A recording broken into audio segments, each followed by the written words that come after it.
Welcome to Asia Ghost Stories, a realm where the veil between the living and the dead grows thin, and forgotten legends breathe once more.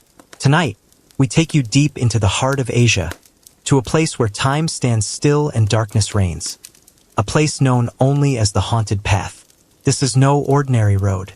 Twisted roots and ancient trees conceal secrets long buried, while an unrelenting mist cloaks the horrors that await. Locals whisper of restless spirits, cursed souls bound to this trail by unspeakable tragedies. They say footsteps echo long after the traveler is gone, and faint cries pierce the silence of the night. What lies at the end of this forsaken path? And why do those who dare to tread its soil often disappear without a trace? Prepare yourself, for the story you are about to hear may haunt you long after the final word is spoken. Let's get into the tales. The phone rang. Hello, Ngu? It's me. Get ready, it's me. I'm gonna check out the new plot of land. That early, bro? Yeah, I have a death anniversary ceremony tomorrow. Afraid I won't be able to get up if I go later. Quit messing around. Are you going or not? Alright, I'm going. I'll get ready. Wait for me to get in the car. Then we can catch up. I know you're stating the obvious. Don hadn't finished speaking when the call ended.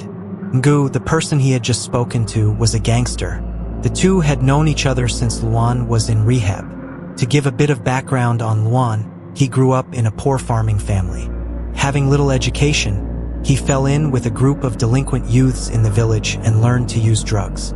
At 25, his family convinced him to go to rehab. Initially, he had little resolve to quit, but then tragedy struck. His father was involved in a traffic accident on his way to visit Luan. Fortunately, his life was spared, but he suffered multiple injuries and lost his ability to work.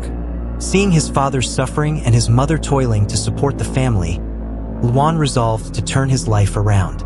After leaving rehab, he took on any job he could find to provide for his family. However, with the stigma of being a former drug addict, he struggled to find stable employment and drifted from one temporary job to another.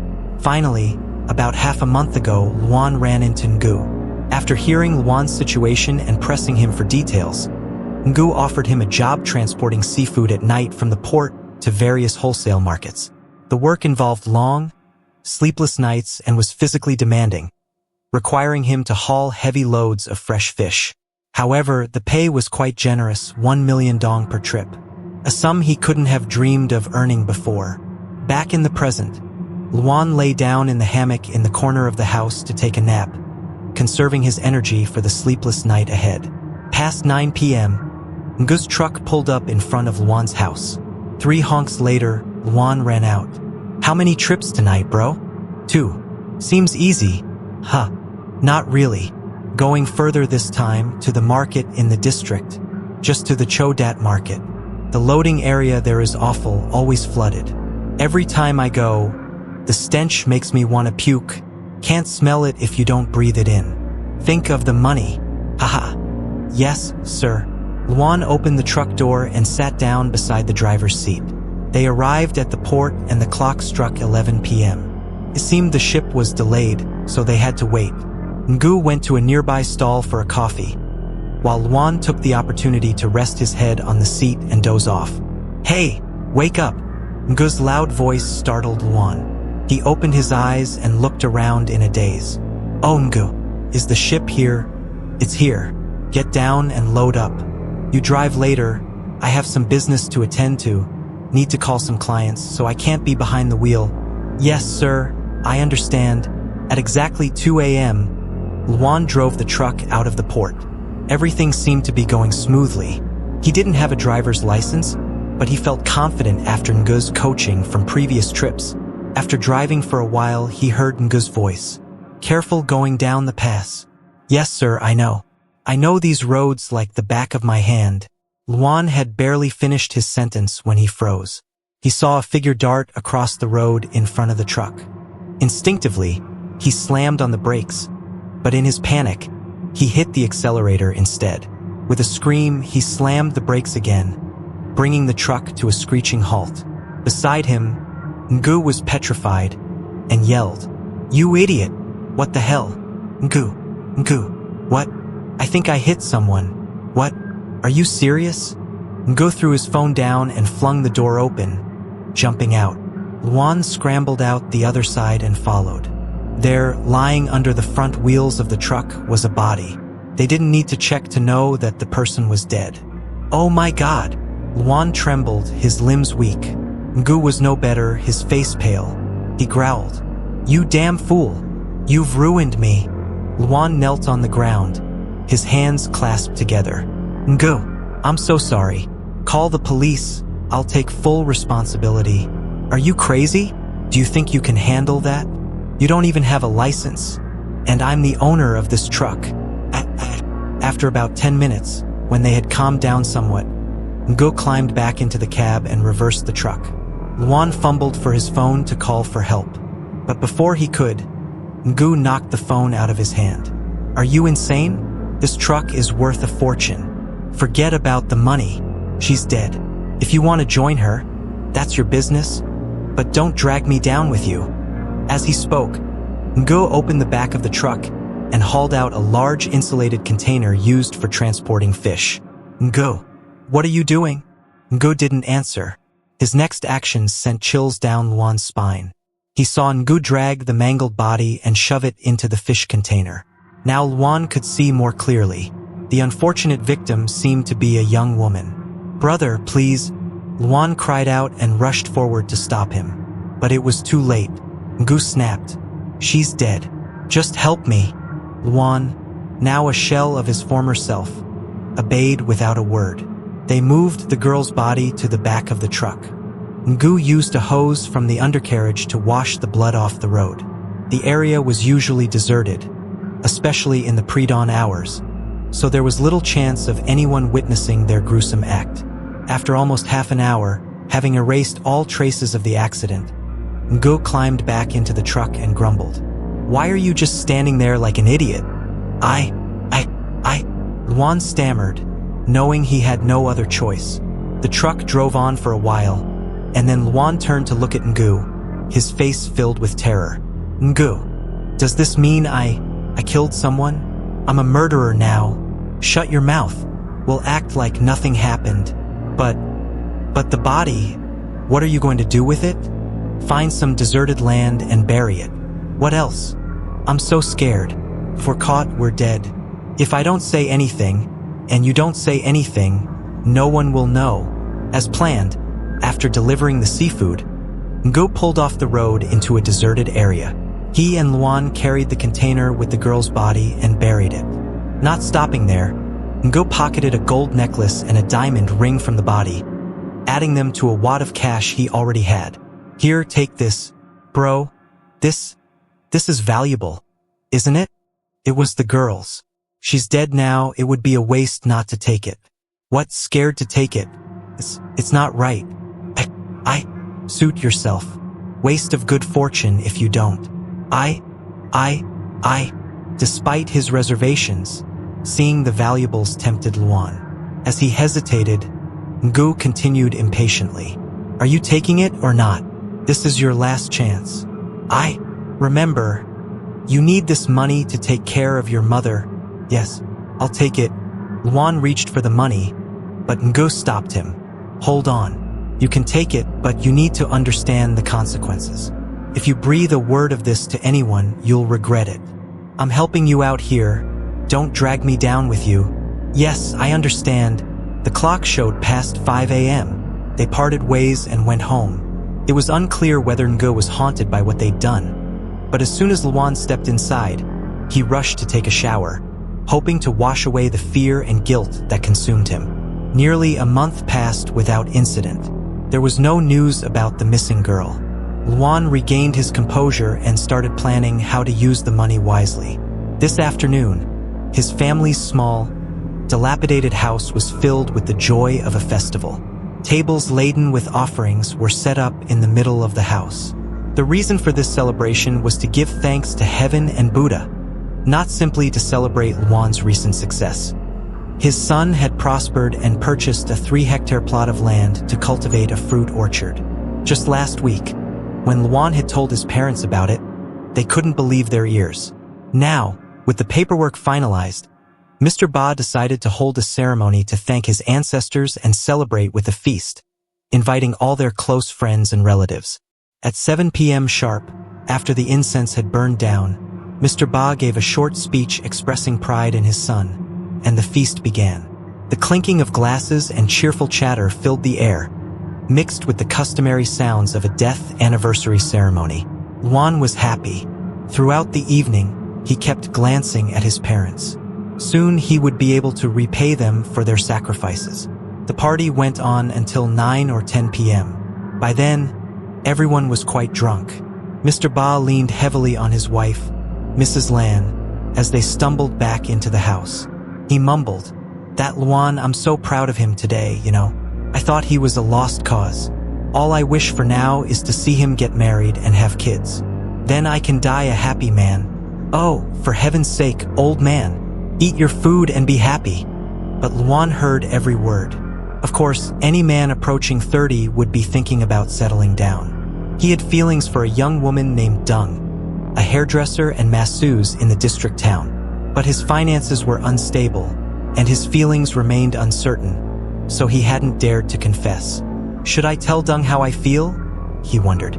Lost in thought, he was suddenly startled by a gust of wind that swept through the house, scattering the tablecloths and napkins. He jumped up and grabbed at them. At that moment, he caught a glimpse of something at the gate. A figure stood there, facing the house. But the strong wind blew dust and sand into his eyes, and he had to squint. A couple of minutes later, when the strange wind died down, he looked again. The figure was gone. Assuming it was just a passerby, Luan didn't think much of it. He tidied up and went inside to bed. He had no idea that in a dark corner nearby, a pair of glowing red eyes were watching him intently.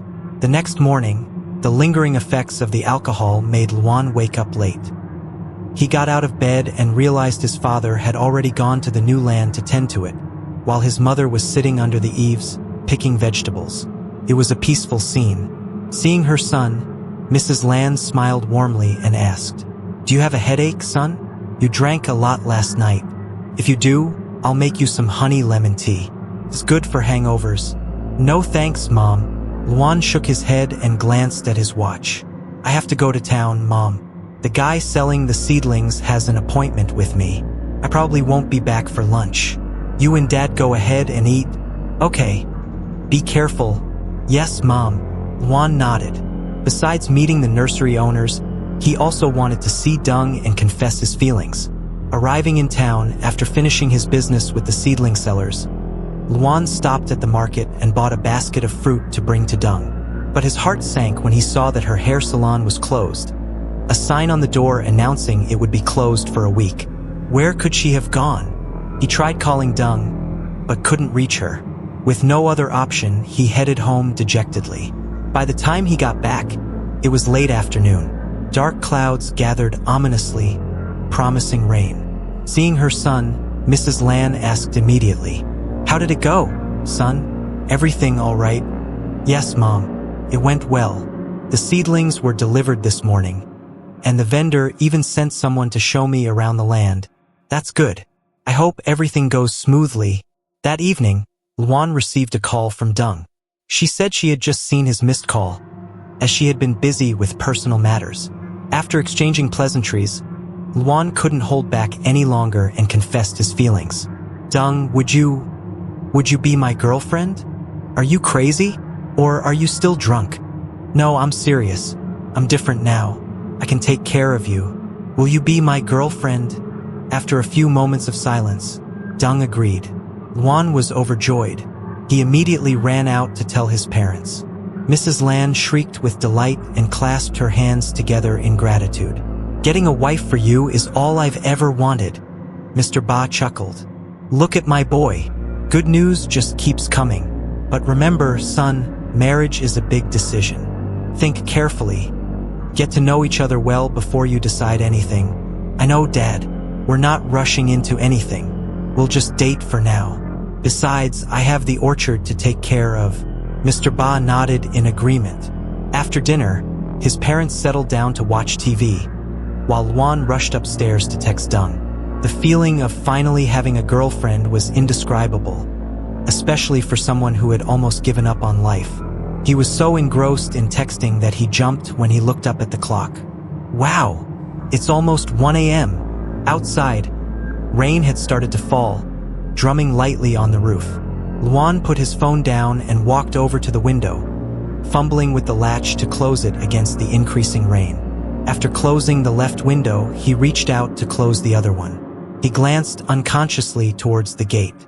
There, standing outside, was a figure staring intently at his window. It was dark and raining, so he couldn't make out who it was. Assuming it was someone he knew with some urgent business, Luan squinted, trying to get a better look. And then, with a jolt, he realized who it was. Knock! Knock, knock! Terror seized him. He recognized the figure at the gate. It was the girl he and Gu had run over and buried on the mountain pass. He recognized her purple t-shirt, her long hair, and her tall frame. Fear gripped him, but in a blink, the girl vanished from the gate, swallowed by the increasingly heavy rain. It took several minutes for Luan to regain his composure. Thump, thump. He shook his head, trying to convince himself. It must have been my imagination. She's dead. But the fear that gnawed at him was undeniable. He quickly slammed the window shut, jumped into bed, and pulled the covers over his head. Then, memories of that horrific night flooded back. Every action, every detail of what he and Gu had done played out vividly in his mind. After tossing and turning for a while, he finally drifted off to sleep. But his sleep was far from peaceful. A soft, regular breathing sound woke him. He reached out blindly for his phone to check the time. But before his hand found it, his heart nearly stopped. Right next to his bed, he saw a horrifying face. He knew instantly who it was. It was the girl. Her eyes, wide and bloodshot, stared at him. Her cheeks were contorted, and blood trickled down from her forehead. Ah! He screamed, choked with terror, flailing his arms to ward off the ghastly apparition. Luan, what's wrong, son? Only when he heard his father's familiar voice did he open his eyes. Dad. He opened the door. It was indeed his father, standing outside, frowning at him with a puzzled look. What's going on? You screamed so loud you scared me half to death. Luan gasped for breath, still trembling. He scanned the room cautiously, searching for the ghostly face of the girl. Of course, she was gone. He sighed, waving his hand dismissively. I'm fine, Dad. It was just a nightmare. Go back to sleep. Really? What was it about? Nothing, Dad. Nothing at all. Mr. Ba looked at his son with concern, sighed, and turned to leave. Alone in his room, Luan closed and locked the door, then grabbed the water bottle from the table and gulped it down. The cool water helped to calm him down considerably. Sitting on the bed, a feeling of dread crept over him. Why had he dreamt of her? He tried to reassure himself, but the chilling image of the girl lingered. He wanted to call Ngu and tell him about the nightmare, but thought better of it. It was 3 a.m. Calling at this hour to talk about such things seemed inappropriate. Besides, Ngu had warned him never to mention the incident again. So, Luan put his phone down on the bed and sighed deeply. The terror of the dream made it impossible to sleep. He sat on the bed, waiting for daylight. The next morning, Mr. Ba received an unexpected phone call from a relative, informing him that his cousin was gravely ill and near death. He and Mrs. Lan had to go visit her to offer support and help with funeral arrangements if necessary. After lunch, Mr. Ba packed his things and called a car to take him and his wife. This meant Luan would be home alone. He considered asking to go with them, feeling uneasy about staying by himself, but the seedlings needed tending, so he reluctantly stayed behind. The afternoon remained gloomy, the sky shrouded in a thick fog. By 4 p.m., dark clouds had completely covered the sky. Luan sat in the living room watching TV and texting Dung. He was grateful for his new girlfriend. She helped alleviate the loneliness he felt. He was absorbed in texting when a loud crash startled him. It sounded like something had broken, and the noise came from the ancestral altar room. Without hesitation, Luan rushed in. He quickly found the source of the noise, The oil lamp on the altar had fallen and shattered. What the? He frowned, muttering to himself as he looked at the broken lamp. The most likely explanation was that a cat or rat had knocked it over. The ringing of the phone in the living room interrupted his thoughts. He went to answer it, but the ringing stopped before he reached the phone. Frowning, he picked it up and checked the missed call. To his surprise, it was from Ngu. Strange, he thought. Why would Ngu be calling me? Luan called back, but all he got was the automated message. The number you have dialed is not in service. That's odd. He just called me. He figured there must be something wrong with Ngu's phone. His immediate concern, however, was the mess in the altar room. He put aside his curiosity, stuffed the phone in his pocket, went to the kitchen, and grabbed a broom to clean up the broken glass. He had just finished picking up the shards of the oil lamp when the phone rang again. Since he had the phone with him, he quickly answered. He pulled it out of his pocket and looked at the screen. It was Ngu again. Without hesitation, he answered. Hello? Ngu? It's me. Silence. Luan asked again. Ngu? Can you hear me? Hello? Hello? Ngu? Still silence. Luan frowned and held the phone away from his ear, pressing the speaker button. That's weird. Is my phone broken? As he activated the speakerphone, a blood-curdling scream suddenly erupted from the phone. It was so unexpected that Luan jumped, dropping the phone to the floor. The screen cracked on impact and went black. What was that? Ngu? Are you alright? Luan hesitated for a moment, then bent down, his hands shaking as he reached for the phone. As his fingers touched it, the horrifying scream echoed again. This time, Luan reacted instinctively, throwing the phone across the room against the wall. The scream, of course, stopped abruptly. He sat down on the floor, breathing heavily. What the hell is going on? Strange events had been piling up since last night. His unease grew, and he abandoned the cleanup, retreating to his room. Outside, the rain began to pour, the drumming of the raindrops on the roof drowning out all other sounds. Luan sat huddled on his bed, glancing nervously around the room. He felt like someone was watching him. For almost an hour, he didn't dare move from the bed. Luan! Luan! Suddenly, a loud voice called from outside. He quickly recognized Dung's voice. Relief washed over him. At least he wouldn't be alone during these unsettling moments. Without hesitation, he jumped off the bed and ran out. As he reached the gate, he stammered, Dung? What are you doing here? What do you mean? We were texting and then you went silent. I called and couldn't reach you. I was passing by on an errand, so I thought I'd check on you. Oh, I'm fine. Are you going to leave me out here all night? Let me in. Yeah, sure. Coming. As he opened the gate, Luan instantly regretted his decision. Standing there wasn't Dung, but the dead girl. She stood motionless, covered in blood, staring at him with a horrifying gaze. Blood mixed with rainwater dripped from her hair and face. Terrified, he screamed and the gate slammed shut as if by an unseen force. Panic-stricken, Luan ran back to his room, slamming and locking the door, pushing a small table against it for good measure, hoping to keep the girl out. Oh my God, what is happening? He collapsed onto the bed, his body cold despite the beads of sweat forming on his forehead. Luan! Luan! The voice called again. Terrified, Luan covered his ears, whispering, No, don't hurt me. Please don't hurt me. Luan! Luan! The voice persisted. He recognized Dung's voice, but he couldn't bring himself to open the door. He was too scared, too afraid to see that horrific apparition again. Luan! The voice came from outside his door. Luan trembled uncontrollably, chanting Buddhist prayers under his breath, his voice almost lost in fear. What's wrong? Luan, are you going to open the door? I have someone with me. Dung's persistent calls continued for almost half an hour before Luan finally regained his senses. He cautiously called out, Who is it? It's me, silly. Dung, what's wrong with you? Why won't you open the door? You look like you've seen a ghost. If it's you, Dung, tell me, when did we officially become a couple? Oh, come on, Luan. What a strange question. Just tell me. What day was it? It was August 13th. Hearing this, Luan's mind cleared.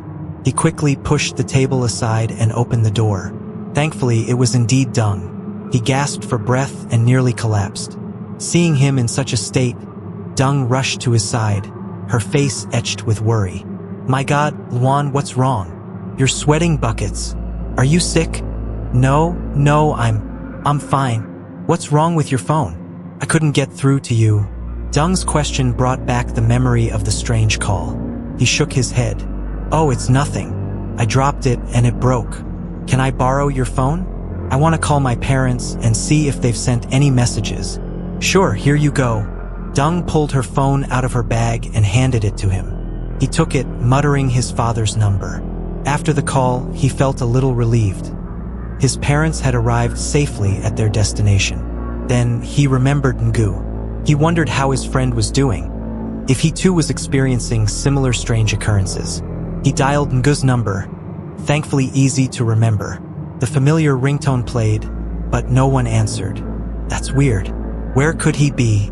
Luan knew Ngu was always busy and rarely went without his phone. Also, the scream he had heard earlier didn't sound quite like Ngu. He tried calling again. This time, the ringtone barely started before the call connected.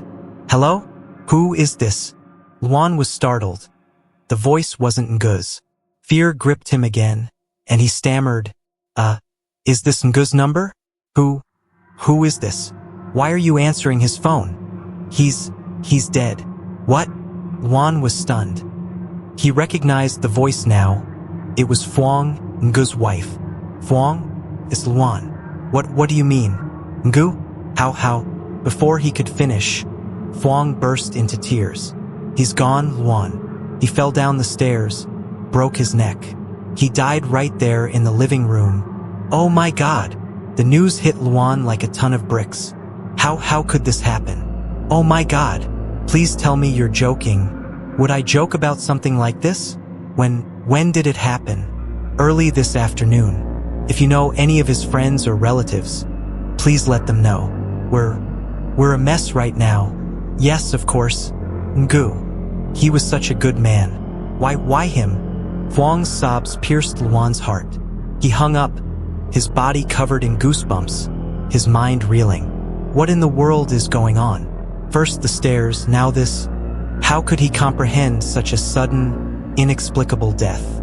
He wondered if Ngu had experienced the same terror he had, and if that's what caused him to fall. At that moment, Dung pushed open the door and walked in. Instinctively, Luan yelled, Don't go! Luan, what's gotten into you? Why are you yelling at me? I didn't do anything. Luan stared at Dung, breathing heavily, then slowly calmed himself down. I'm sorry. I didn't mean to yell. I just said the wrong thing. You're acting very strange. What's going on? Tell me. You can't hide it from me. Luan almost blurted out the truth, but stopped himself. What if Dung went to the police? They hadn't known each other long. How could he be sure she would keep his secret? He shook his head. I'm fine. Don't worry. Dung looked at him intently, her eyes filled with concern. Now that she saw he was alive, she said, Well, if you're sure, why don't you lie down and rest? I have some porridge simmering on the stove. I'll wake you up when it's ready. Where are you going? Home, of course. Where else? It's past 7 p.m. Aren't you going to let me go home? No, stay here with me tonight? I don't want to be alone. Come on, Luan. Stop messing around. I have to go home. My parents are strict, you know. No, please, don't go. Luan lunged forward, hugging Dung tightly, even stealing a kiss. Dung seemed to think he was just being affectionate because he was alone. It was a familiar tactic, after all. She reluctantly agreed to stay, seemingly humoring him. One thing led to another, and they spent the night together. The pleasure of their intimacy momentarily erased Luan's fear. As dawn approached, after a night with Dung by his side, Luan slept soundly. It was the most peaceful sleep he'd had in 2 days. He turned to thank Dung, but she was gone. Huh? It's still early. He looked around the room. Dung? Dung? There was no answer. The unease returned, gripping him tightly. He sat up, about to get out of bed, when he heard a voice. Dung! Dung! He opened the door. Dung was nowhere to be seen.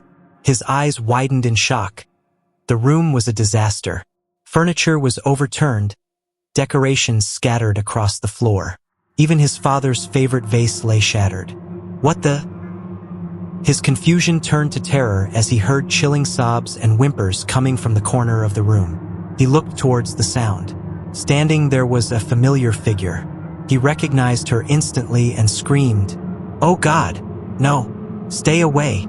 The scream jolted him awake. He was still in bed with Dung. It was still dark outside. He gasped for air, exhausted, muttering, "Just a nightmare." The whimpering started again, closer this time, right next to him. He looked down and froze. Lying next to him wasn't Dung, but the dead girl. Her skin was pale, her body starting to decompose. Fluid oozed from her wounds, staining the sheets. She stared at him with empty eyes. So cold. "Give me back my life. Give me back my life." Luan scrambled out of bed in terror, but in his haste, he tripped and fell to the floor, hitting his head. "Luan, what's wrong?" The figure on the bed sat up. It wasn't the dead girl anymore, but Dung. You. Luan was utterly bewildered. Dung seemed to be considering the possibility that he was using drugs, which would explain his hallucinations. Are you using again?" "No, I'm not. I'm leaving. That's it." Dung grabbed her phone and bag and left. By the time Luan regained his senses, she was gone. He was alone again in the bedroom, sighing deeply in despair. He ran a hand over his forehead. What the hell is happening to me? Am I being haunted? The question was a cry of helplessness. He had no answers. He sat for a while, trying to compose himself. Then the thought of Ngu's death struck him. What did near death even mean? He couldn't stay here cowering in fear. He got up, got dressed, and went to Ngu's house. At 8 a.m., Ngu's large, 3-story house was already filled with people. The funeral was officially underway, and the number of mourners was only expected to increase. Luan entered and sat at a table near the entrance. Nearby, a group of women were engaged in a lively conversation. Ngu was a very spiritual person, one of them said. "What do you mean?" another asked. "Last night, his spirit possessed one of his nephews." "Oh my God, really? Are you sure? I'm a neighbor and I know." There were only a few people in the house at the time. Ngu's spirit entered the boy, and he sat down in front of the altar, whispering for a cigarette. Now, how would a 7 or 8-year-old even know how to smoke? Oh my goodness, what happened next? Well, after he smoked the imaginary cigarette, he told Phuong that he had to go. He said he had sinned and was being taken away by the spirits. He told her not to offer any more prayers or offerings to him, not even a proper burial. He said that after a year, they should cremate his remains and send them to the temple. The story sent shivers down the spines of the women at the table. Luan remained silent, but his heart pounded in his chest. If the story was true, what greater sin was there than concealing a dead body? Luan, lost in his turbulent thoughts, he heard his name called from inside the house. It was Phuong, Ngu's wife. Luan stirred and stammered, "Phuong. When did you get here?" "Just now. I thought you weren't coming. Go light some incense for Ngu." "Yes, ma'am." Luan hesitated. He didn't want to go in, but it would be disrespectful not to. He stepped inside. Ngu's portrait sat on the altar, a serious-looking photo likely taken from his ID card. Its severity made Luan avoid looking directly at it. He took the incense sticks from a family member, raised them to his forehead, and murmured a prayer. "Brother Ngu, rest in peace. May you find enlightenment soon." Just then, the portrait fell from the altar. Luan's blood ran cold, his feet rooted to the spot. He wanted to run, but couldn't. And then, as the portrait was picked up, a horrifying sight met his eyes. The face in the picture was no longer Ngu's, but the dead girl's. Oh my God! Luan's vision blurred, his head spun. The last thing he heard before fainting were Phuong's cries and the voices of others. He awoke in darkness, lying on damp ground. A truck loomed before him. Took him a moment to realize it was Nguz. What's going on? Where am I? Before he could gather his wits, a shadowy figure emerged from beneath the truck, slowly approaching him. Who else could it be but the girl? No, stay away. Luan struggled to get up, but he was pinned to the ground. The figure drew closer, and he stammered, "Please, leave me alone. I'm scared." The girl remained silent, her bloodied face a chilling mask. As she came within a few feet of him, a whisper reached his ears. "Give me back my life. Give me back my life." A scream ripped from Luan's throat, pulling him from the nightmare. He found himself in a hospital bed, surrounded by nurses and a doctor, who were holding him down. "What are you doing? Let me go." "Calm down, sir. We're just trying to help." "You were thrashing around." When Luan stopped struggling, they released him. He asked weakly, "Why am I here? You don't remember? You were brought in with seizures and loss of consciousness." I. Now he remembered the funeral, the haunting. He had to believe he was being haunted by the girl. "Am I going to die like Ngu? No, that can't happen." In his desperation, he remembered a renowned spiritual medium who lived in the next village, a man he'd occasionally visited with a friend for fortune-telling. He needed help. As soon as dawn broke, he discharged himself from the hospital and set off to find the medium. After nearly 2 hours, Luan arrived at a grand house guarded by 2 large stone lions. "Hey you, what are you doing here?" a voice called out. Before Luan could react, a young woman emerged from the house. Startled, he replied, "Hello, miss. Is this Master Hai's house?" "Yes, it is. What do you want with my father?" "I urgently need his help." "Are you being haunted?" she asked, half joking, half serious. Her words made Luan jump. He didn't confirm, but her knowing look gave him a clue. She gestured him inside. "Come in. Wait for my father. He's meditating." "Thank you." Luan waited in the living room for about half an hour. A tall, thin, middle-aged man emerged, his expression stern. "Hello," he said gruffly. "What do you want?" "Master, are you Master Hai?" "That's me." "Speak. Please help me, Master. I'm being followed by a ghost." "Followed by a ghost? A relative? Friend? Lover?" "No, Master. A stranger. From the street." "From the street? What were you doing to be followed by a ghost?"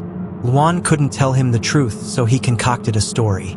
"Master, I witnessed a traffic accident. I stopped to look, and now I keep dreaming about the victim." "That's nothing. You probably just had a nightmare from the shock." "No, Master, it's real. I keep dreaming about her." "All right, let me see your hand."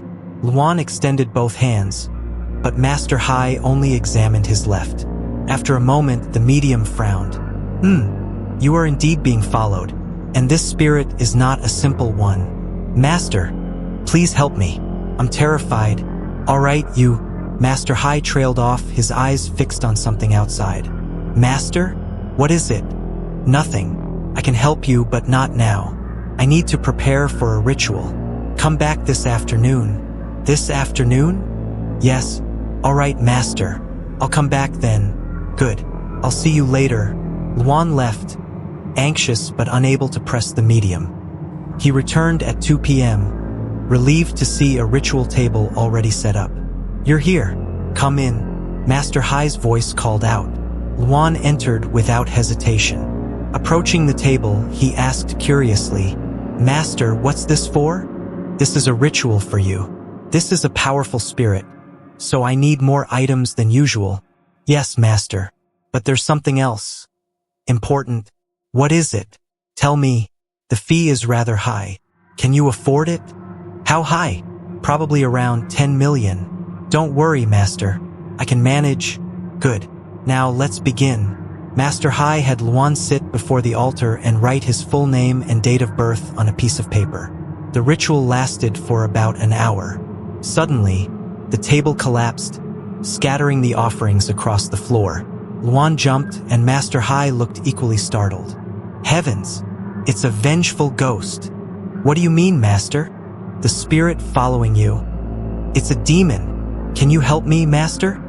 There is a way, but it will be very costly. Several times more than what I quoted you. What? Why so much? Do you value money more than your life? Let me tell you, this spirit has become a demon. If we don't act soon, you won't survive. But Luan thought of the money he had left. Not enough. But if he mortgaged the land, he could manage. He pleaded, "Please, Master, help me. I will pay you everything. All right, go home and prepare. When you have the money, I will come to your house to perform the ritual." "Thank you, Master." Luan nodded eagerly. After securing the money, Luan brought Master Hai back to his house. As soon as he stepped out of the car, the medium frowned, shaking his head. "This is bad. The negative energy is very strong. This vengeful spirit is haunting the whole house, not just you. Is anyone else living here?" "Just my parents, but they're back in their hometown." "Good. Come inside quickly. It's getting dark." Soon after the altar was set up, darkness fell, and storm clouds gathered, promising a downpour. Inside, the medium donned white silk robes, holding a stack of talismans. Luan huddled nervously in the corner. At 7 p.m. sharp, Master Hai rang a bell, burned incense and talismans, made hand gestures, and began chanting. Outside, the rain began to pour, its roar drowning out the chanting. Luan watched intently, whispering a prayer. "Please, God, let me survive this. Please, God." Suddenly, the lights went out. "What's happening? Master Hai! Master Hai!" He called out, but the chanting had stopped. Luan was gripped by fear, surrounded by darkness and an unnerving silence. Then, a flash of lightning illuminated the room. He saw Master Hai standing with his head bowed, the vengeful girl standing beside him. She looked at Luan and smiled. Luan screamed and collapsed, unconscious again. In his unconsciousness, he saw two blurry figures, the vengeful girl and Ngu, his head twisted at an unnatural angle. They stared at him, grinning, then faded away. He awoke in a hospital bed. His father was by his side. Dad, Mr. Ba started awake. "Luan, what's wrong with you?" Unable to reach Luan all day, Mr. Ba had come home to check on him. He found the door wide open, Luan unconscious on the floor. Thinking it was a robbery, he called the neighbors for help and rushed Luan to the hospital. Hearing his father's account, Luan asked about Master Hai. "Dad, did you see Master Hai there?" "Master Hai who?" "Something." Sensing that Luan was hiding something, Mr. Ba pressed him. "Luan, what happened at home? Tell me." I. Luan hesitated. "What, were you using drugs again and trashed the house?" "No, I didn't touch anything. I swear." "Then what happened? Don't you hide anything from me." Luan finally broke down and told his father about the haunting and Master Hai. Unlike Mrs. Lan, Mr. Ba didn't believe in such things and dismissed it immediately. "You're on drugs, aren't you?" "No, Dad. Believe me, I'm not using drugs. I'm telling the truth. Don't give me that. I've told you so many times. I thought you'd quit. And now this." Seeing his father's anger, Luan kept quiet. He also wondered, if his father didn't like Master Hai, where had the medium gone? And what about the ritual table? Why were there no traces of it? The more he thought, the more suspicious he became. That evening, feeling better, he discharged himself and went home. Mr. Ba returned to his relative's house, giving Luan a stern warning before leaving. "Let me tell you, if you're still using, don't bother coming back." "I know, Dad. I'm not using, I swear." As soon as his father left, Luan locked the door and rushed back to Master Hai's house. He called out from the gate, "Master Hai! Master Hai!" The medium's daughter, appeared. "Can I help you? Is Master Hai home?" "Yes. He's been waiting for you since this morning." "Waiting for me?" "Yes, come in." He followed her into the living room where Master Hai was waiting. The medium looked much worse than before, as if ravaged by illness. "Master, You were waiting for me? The medium simply nodded. Luan sat down opposite him. Are you sick, master? You almost killed me. His voice was a faint whisper. Luan froze. What do you mean? I didn't do anything. Don't play dumb. Why didn't you tell me from the beginning that you killed that girl? Luan's face paled. He couldn't speak.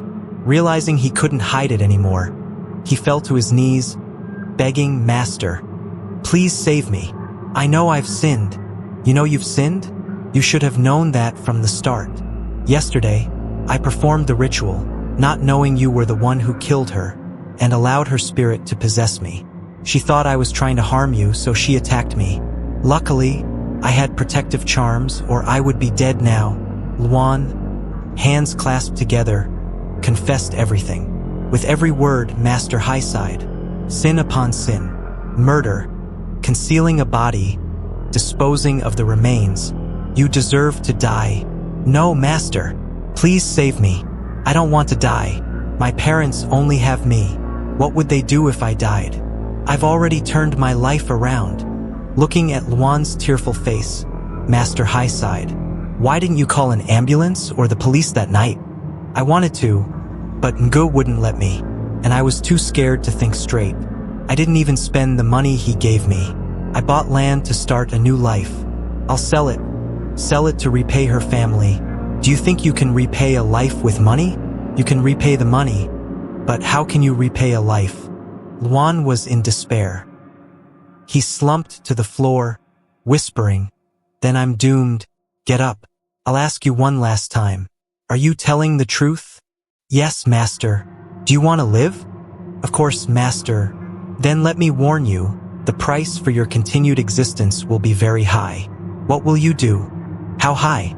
I'll give back the money to the girl's family. I won't run anymore. I'm not talking about money. The price is your health and your life. You might live, but you'll be crippled for life or insane. Do you accept? Luan froze. He sighed, shaking his head. Then I won't live. But you just said you wanted to live. I do, but if I have to live like that, I'll just be a burden to my parents. Let me die, Master. Luan bowed deeply to Master High and turned to leave.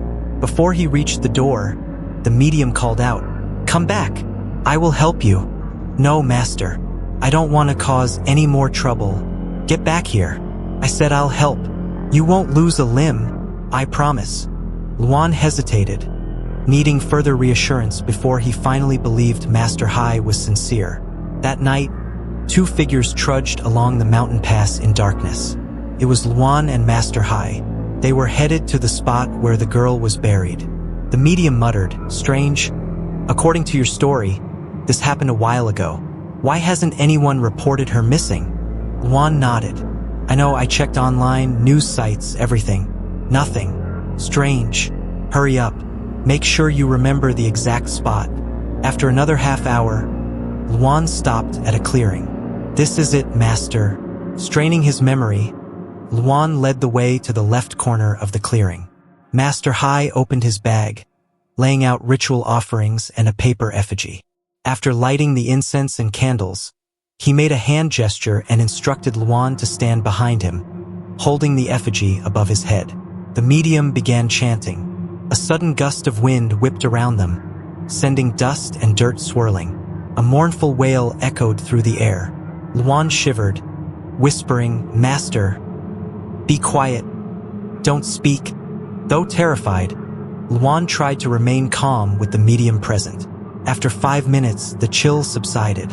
A wave of terror washed over Luan. Not only could he hear the whimpering, but now the girl's form materialized before him. Her skin was deathly pale, her hair disheveled, her body covered in gruesome wounds, the stench of blood and decay thick in the air.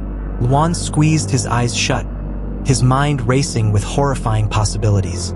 If he opened his eyes and Master High was gone, he was sure his heart would give out. Kneel! Master High's voice jolted him. Luan opened his eyes, relief flooding him as the girl's apparition vanished. What are you standing there for? Are you deaf? I... Luan stammered, scrambling to his knees. All right, my part is done. Now, your fate is in your own hands. What do you mean, master? What am I supposed to do? You don't have to do anything. Just talk to her. Talk to her? I should be careful what I say. If she's truly angry, 10 of me couldn't save you. Master, Luan started to speak, but Master Hai walked away, standing near a distant tree. Luan took a deep breath, placed the paper effigy on the ground, and clasped his hands together in prayer. Please, miss, I beg you, forgive me. Before he could finish, a sharp cracking sound echoed through the air. The paper effigy crumpled as if slapped by an unseen force. Terrified, Luan pleaded even more fervently. Miss, please, I'm begging you. Please forgive me. The whimpering returned, and the girl reappeared. Luan trembled before her. You killed me. Pay with your life. Pay with your life.